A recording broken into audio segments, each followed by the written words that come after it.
വയനാട് തുരങ്കപാത യാഥാർത്ഥ്യത്തിലേക്ക് അന്തിമ വിജ്ഞാപനം പുറത്തിറങ്ങി. കേന്ദ്ര പരിസ്ഥിതി മന്ത്രാലയത്തിന്റെ അനുമതിയാണ് ലഭിച്ചത്.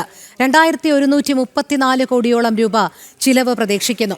വെള്ളപ്പൊക്കം, മണ്ണിടിച്ചിലിനുള്ള മുൻകരുതലുകൾ, വന്യമൃഗ പക്ഷി സംരക്ഷണം, ആന ഇടനാഴി സംരക്ഷണം എന്നിവ നിബന്ധനകളിൽ ഉൾപ്പെടുന്നു. കൂടുതൽ വിവരങ്ങളുമായി ഡൽഹിയിൽ നിന്നും എസ് ശ്രീകാന്ത് ചേരുന്നു. ശ്രീകാന്ത്, വയനാട് തുരങ്കപാത യാഥാർത്ഥ്യമാകുമ്പോൾ പാരിസ്ഥിതിക പ്രത്യാഘാതങ്ങളെല്ലാം പഠിച്ചതിന് ശേഷമുള്ള ഒരു അന്തിമ വിജ്ഞാപനത്തിലേക്ക് തന്നെയാണോ കേന്ദ്ര പരിസ്ഥിതി മന്ത്രാലയത്തിന്റെ അനുമതി ലഭിച്ചിരിക്കുന്നത്? അതോടൊപ്പം ഇതുമായി ബന്ധപ്പെട്ട ഏതെങ്കിലും രീതിയിലുള്ള നിബന്ധനകൾ, പ്രത്യേകിച്ച് പരിസ്ഥിതി സംരക്ഷണവുമായി ബന്ധപ്പെട്ടുള്ള നിബന്ധനകൾ കൂടി കൂട്ടിച്ചേർക്കുന്നുണ്ടോ? തീർച്ചയായും സംസ്ഥാനത്തെ സംബന്ധിച്ചിടത്തോളം ഏറെ പ്രതീക്ഷയോടെ കാത്തിരുന്ന പദ്ധതിയാണ് വയനാട് തുരങ്കപാത എന്ന് പറയുന്നത്.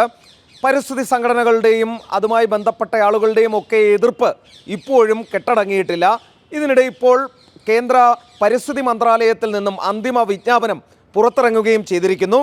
നിലവിൽ മെയ് 14-15 തീയതികളിൽ നേരത്തെ നടന്ന കേന്ദ്ര പരിസ്ഥിതി മന്ത്രാലയത്തിൻ്റെ യോഗത്തിൽ പ്രവൃത്തി വ്യവസ്ഥകൾ പാലിച്ചുകൊണ്ട് നടപ്പിലാക്കാൻ വിദഗ്ധ സമിതി ശുപാർശ ചെയ്തിരുന്നു. തുടർന്നാണ് ഇപ്പോൾ വിവിധ നിബന്ധനകളോടുകൂടി കാര്യങ്ങൾ മുന്നോട്ട് കൊണ്ടുപോകാൻ തീരുമാനിച്ചിട്ടുള്ളത്.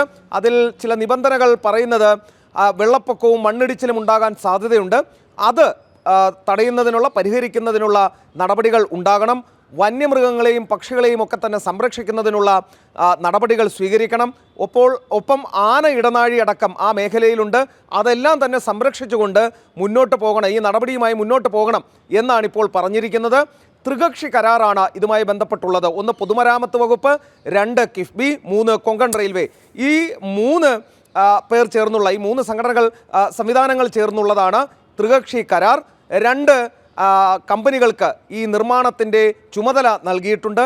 ഇനിയിപ്പോൾ ഈ അന്തിമ വിജ്ഞാപനം വന്ന സ്ഥിതിക്ക് അടുത്തതായി നടക്കാൻ പോകുന്നത് ടെൻഡർ വിളിക്കും. തുടർന്ന് ഈ നിർമ്മാണ പ്രവർത്തനങ്ങളിലേക്ക് പോവുകയും ചെയ്യും. ശരി, ശ്രീകാന്താണ് വിവരങ്ങൾ നൽകിയത്.